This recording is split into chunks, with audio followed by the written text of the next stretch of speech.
Hello everyone, আসসালামু আলাইকুম। চলে এসেছি মেহেদি পাতা তোলার জন্য। কিছুদিন আগে আমার কাজিনের সুন্নতে খাতনা হয়েছিল, তারই আজকে গোসল দেওয়া হবে। তার জন্য দাদু ভাবি আমি মিলে চলে এসেছি মেহেদি গাছের নিচে। তো এখান থেকে মেহেদি তোলা শেষ করে চলে যাচ্ছিলাম, দাদু পিছন থেকে ডেকে বলছে আর কিছু মেহেদি লাগবে নিয়ে নাও।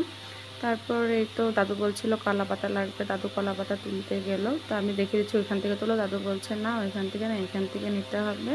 কচিটা নিল, এখান থেকে নেওয়ার জন্য টানাটানি করছে। এক পর্যায়ে আমি গিয়ে ছিঁড়ে দিলাম, বললাম তুমি পারোনি আমি পারলাম। তারপর সে নাছোড় বাঁধা, সে ছিঁড়বে, এক পর্যায়ে হার মেনে সে চলে আসলো। আমি আর ভাবি মিলে চলে গেলাম দাদুর বাসায়। দাদুর বাসায় এগুলো সব কিছু ভাবি নিজ হাতে বাটবে। তো হলুদগুলো ভাবি এক একে বলের মধ্যে নিয়ে নিচ্ছি, নিয়ে পানি দিয়ে ভালো করে ধুবে, যেহেতু গাছের হলুদ। তারপর ভাবি ভালো করে এগুলো হলুদ মেহেদি সব কিছু ভাবি এক এক করে বেটে নিল। বেটে নিয়ে কলা পাতার মধ্যে রাখছিল। তারপর কিছু হলুদ মনে হলো কম আছে, তাই আবার হলুদ বাটলো। তারপরে দিক দিয়ে আমার কাজিন আসছে, ওকে দাদু জোর করে হলুদ লাগিয়ে দিচ্ছে। হলুদগুলো বাটা শেষ হয়ে গেছে, তারপর পাটাটা মুছে আমার গায়ে লাগিয়ে দিচ্ছে। ভাই বলছে তোমার বিয়েতে আমি লাগাইতে পারিনি, তাই এখন লাগিয়ে দিলাম। এটা নিয়ে আমরা দুজন হাসাহাসি করছিলাম। এক পর্যায়ে এটা যেন কি, এটার নামটা আমার সঠিক খেয়াল নেই, সেটা ভাবি ছেঁচে তারপর বাটছিল। ওদিকে দেখে দাদু আবার গান গাচ্ছিল। তারপর আমার কাজিন আসছে, ওকে পরে হলুদ মাখিয়ে দিলাম আমি আর ভাবি। তারপর ওর এই অবস্থা দেখে আমরা দুজনেই হাসছিলাম। পরে চোখে লেগে গেছে, অনেক জ্বালাপোড়া করছিল। দাদু গামছা দিল ওকে মোছার জন্য। ভাবি আবার চলে আসলো বাটাবাটি করার জন্য, সব কিছু বেটে আমরা আবার চলে যাচ্ছিলাম। ভাবি এখানে পাতা দিয়ে মালা বানাচ্ছিল, আর ওদিকে আমার দাদু বোম ফোটানোর জন্য খুবই ব্যস্ত। তো এক পর্যায়ে যে দাদু আর বোম ফোটাতে পারলো না, উঠে চলে গেল। এদিক দিয়ে আমার কাজিনরা তারা হচ্ছে ছবি তুলতে ব্যস্ত হয়ে গেল। এটা ভাবি একটি সুন্দর মালা তৈরি করে ফেললো। এ তো দেখুন আমার বোনদের পাগলামি, ছোট ছোট বোনরা। এ তো এদিক দিয়ে আমার কাজিনের নানু খালামুনি ওরা সবাই চলে এসেছে।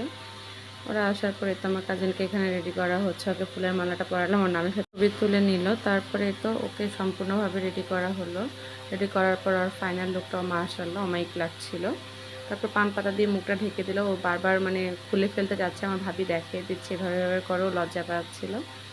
একবার কিরকম করে তারপর ভাবি ওকে কুলে নিয়ে নিল। কুলে নিয়ে এখন গোসলের জন্য নিয়ে যাবে। তো ওকে কুলে নেওয়ার পর ও অনেক কথা বলছিল। এই তো ভাবি উপরে নিয়ে এসেছে, উপরে এনে ওকে নামিয়ে দিল। তো নামিয়ে দেওয়ার পর ও তো ওইখানে দাঁড়ায় থাকার মানে দৌড়াদৌড়ি করছে। এদিকে আমার কাকু আসছে, আমার আম্মু কাকুকে হলুদ লাগিয়ে দিল। তারপরে এই যে বাচ্চারাও অনেক মজা করছে, একজন আরেকজনকে হলুদ মাখিয়ে দিচ্ছে। এদিক দিয়ে আবার তারা দুই বিয়ানে হলুদ লাগাচ্ছে। তারপর আমার কাজিনকেও লাগিয়ে দিল।